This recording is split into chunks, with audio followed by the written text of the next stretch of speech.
Hi to you. Welcome along to today's 4-Minute Clinic Live with me, Dr. Marianne Trent, and this is your daily prescription for better mental health.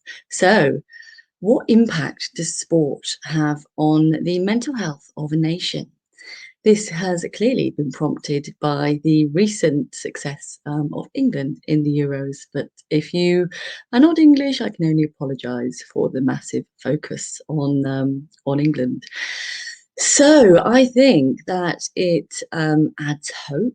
It adds, conversation. So I know often with boys, specifically, mental health is not talked about. It's not a big thing.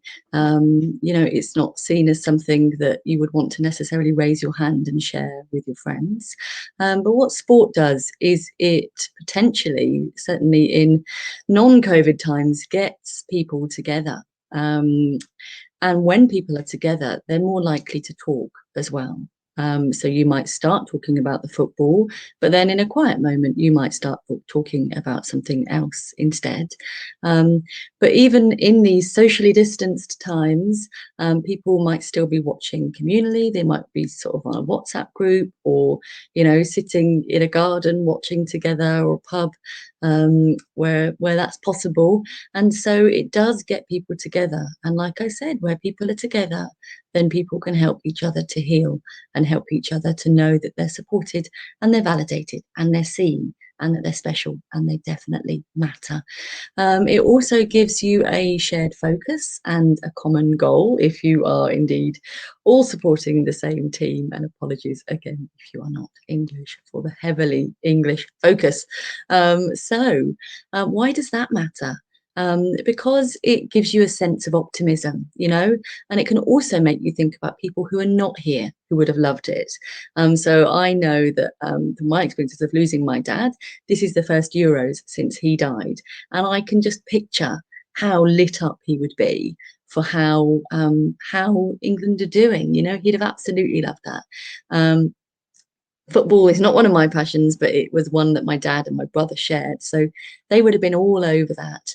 And I know that on my socials and having spoken to people who have also lost someone, they've been getting out the shirts that they used to wear to watch games in and proudly sort of showing those and coming like, come on, we can do it for him. So it's really nice. And I think in these COVID times as well, so many people have lost people or their life has been affected by COVID, by the restrictions, by not being able to spend time with loved ones. So I think the sport is really good for expat communities as well. The sport has really helped draw people together and helped conversations to flow, which is always a good thing. What have you found? Have you found that sport, so not necessarily the Euros, but we have got the Olympics coming up. And if you just think back to how incredible it was for the nation's mental health when we hosted London 2012, we have to hope that the Olympics is able to go ahead this coming summer. Let's see, let's keep everything crossed because it's a nice thing to focus on. So what are your thoughts? Have you found this insightful? Have you found this useful? If you do, please get involved. Please like, share, comment. If you find these 4-minute clinics helpful, they're not always about sport. This is the first one about sport. Then do please, follow the 4-minute clinic hashtag or search for it. And you can watch my previous ones too. Hope you have a lovely day and I'll look forward to catching up with you tomorrow. Take care, people.